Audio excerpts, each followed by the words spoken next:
On a cool October night in Portland, Oregon, rain drummed steadily against the windows of the house on Hillcrest Drive. The kind of rain that felt judgmental, heavy, as if the sky itself sensed secrets crawling through the city. Ethan Myers stood in the doorway of the living room, staring at a single object on the coffee table. A wine glass with lipstick on the rim. Not his wife's shade. Not even close. His wife, Lauren, didn't wear this kind of bold crimson. She preferred pale roses, the subtle neutrals that matched her quiet, refined style. But this was the color of someone unafraid to be seen. The air held a faint scent of perfume too. Sweet. Unfamiliar. A little cheap. Ethan frowned. He wasn't the paranoid type.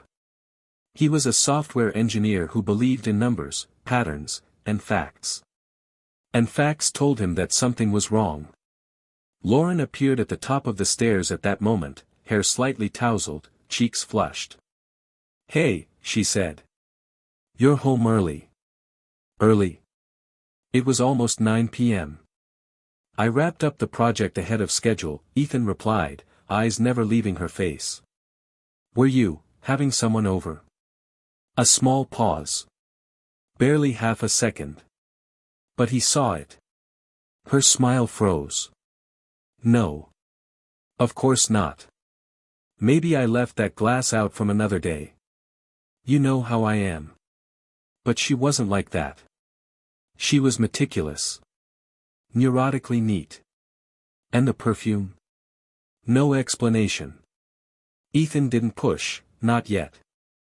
But as he washed the lipstick-stained glass that night, his hands trembled. He wasn't a jealous man. But he wasn't a stupid one, either. Ethan and Lauren had been married for 9 years. They met in college, fell fast and hard, built a life that looked perfect from the outside. Portland suited them, the coffee shops, the mild summers, the art scene Lauren loved, the quiet neighborhoods Ethan favored. They had a circle of friends, respectable jobs, weekend trips to the coast. Their photos on Instagram looked blissful. But cracks had begun forming long before the wine glass. Lauren had grown distant the past few months. Distracted. Irritated by small things she once found charming. She brushed off intimacy more often. Her phone habits changed, always face down, always on silent. It wasn't dramatic like in movies. It was quiet. A coldness that seeped into everything. Ethan thought it was stress. Or depression. Or maybe she was bored, and they needed a getaway. But now, replaying every recent interaction, he saw something he hadn't wanted to see before. She had already checked out. The next sign came a week later. Ethan arrived home early again, partly by chance, partly by instinct. Something told him to.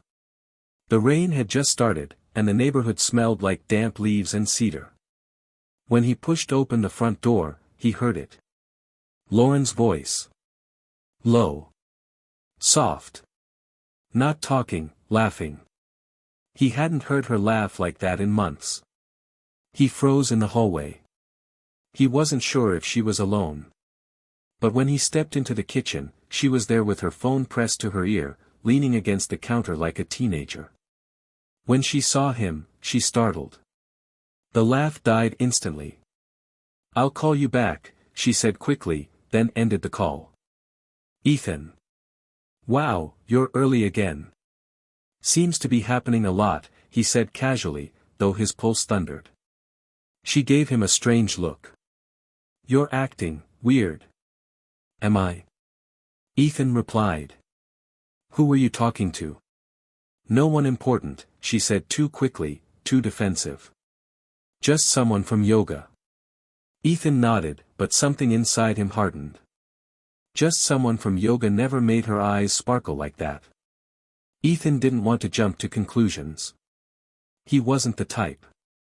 He wanted evidence. Something undeniable. So he began to pay attention. He noticed the little things.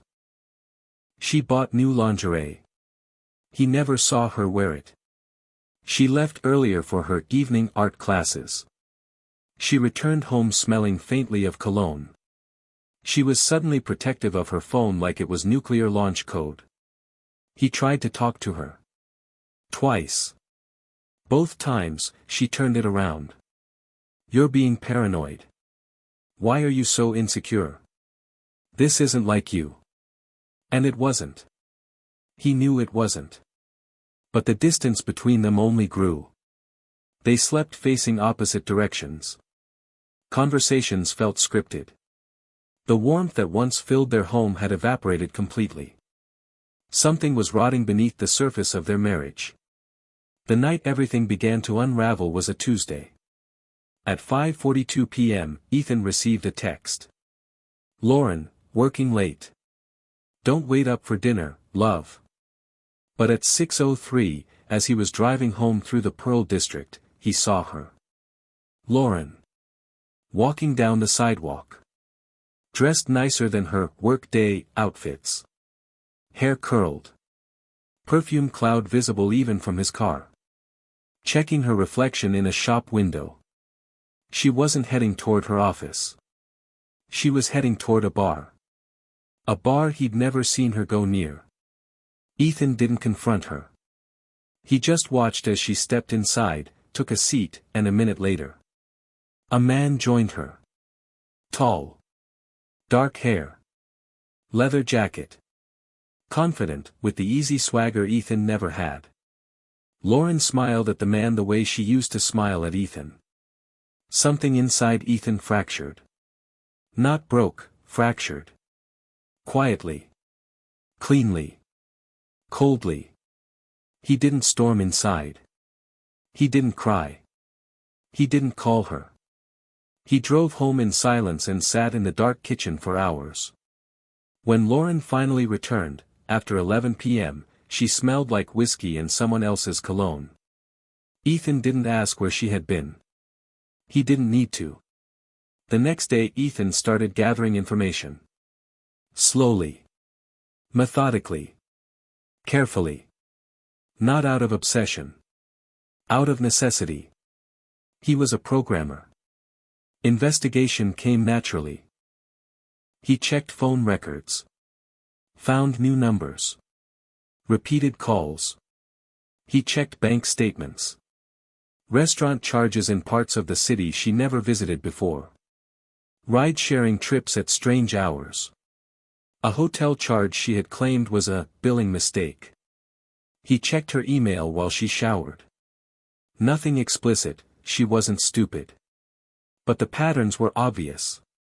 And worst of all, her happiness. She had been glowing recently. Sleeping better. Smiling at her phone. Humming while she got dressed. She wasn't depressed. She was in love. Just not with him. 2 weeks later came the final confirmation. Ethan took the day off work, telling his boss he had stomach flu. He parked down the street from the studio where Lauren claimed she had a volunteering orientation. Rain hammered the windshield. Portland weather matching his mood. At 3:17 p.m., she exited the building, pulling up her hood. She wasn't alone. The same man. His hand slid smoothly to her waist. She didn't push him away. They walked together toward the parking lot. Lauren leaned in. He kissed her. Not a hesitant kiss. A familiar one. Ethan felt the world tilt. He couldn't breathe. Couldn't think. Couldn't scream. He pulled out his phone, hands steady for the first time in weeks. He filmed it. That was the moment Ethan Myers, mild, quiet, logical, finally accepted the truth. His wife was cheating on him. And she wasn't planning to stop. For 3 days, Ethan said nothing. He functioned.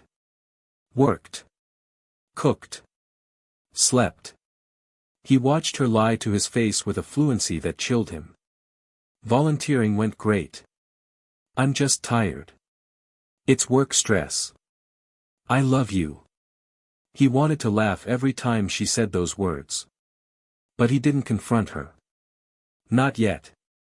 Not until he had everything lined up. A divorce lawyer. Screenshots.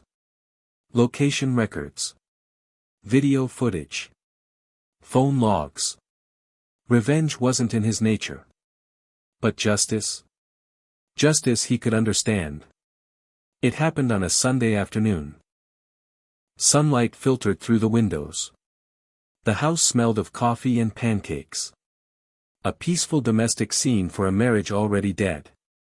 Ethan waited until Lauren finished loading the dishwasher. "Can we talk?" he asked calmly. She looked up, surprised. "Sure. What's up?"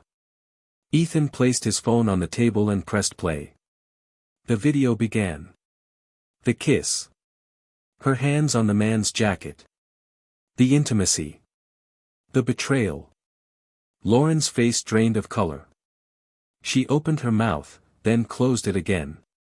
"Ethan. I can explain." "No," he said softly. "You can't." She reached for him, but he stepped back. "How long?" he asked. Tears formed instantly. "Ethan. How long?" "A few months," she whispered. He nodded. Somehow he had expected worse. "And you were planning to tell me when?" Silence. That was answer enough. The argument that followed was raw, loud, heartbreaking. Lauren cried. She begged. She said it wasn't serious, that she still loved him, that she made a mistake. But Ethan saw the truth in her eyes. She didn't regret cheating. She regretted being caught.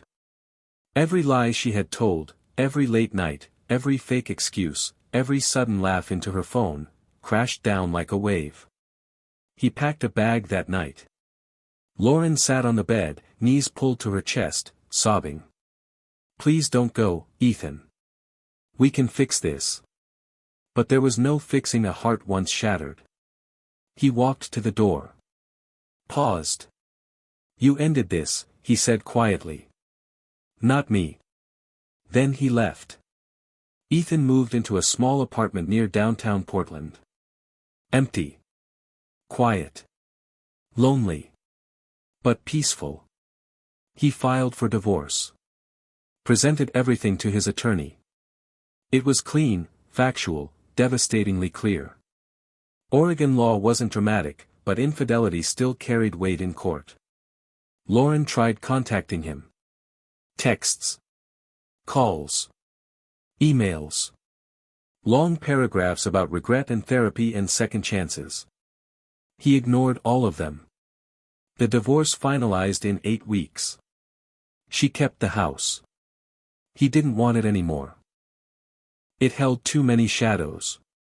3 months later, on a gray winter morning, Ethan was walking to a cafe when he spotted someone familiar. Lauren.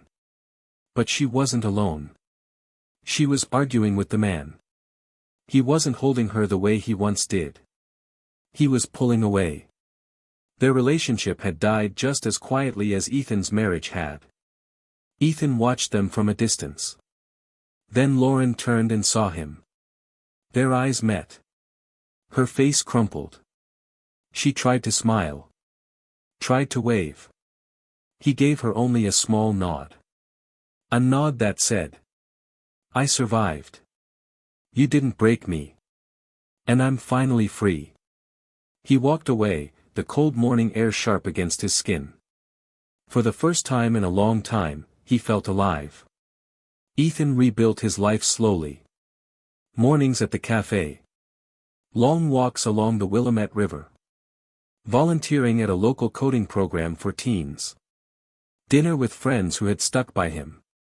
He rediscovered parts of himself he had forgotten. And one spring afternoon, when the cherry blossoms bloomed along the waterfront, he sat on a bench, watching petals drift like soft pink snow, and realized something. The betrayal hadn't destroyed him. It had freed him. He wasn't angry anymore. Not bitter. Not broken. Just ready. Ready for a future that was his alone. The story of Ethan and Lauren ended in heartbreak. But Ethan's story was just beginning.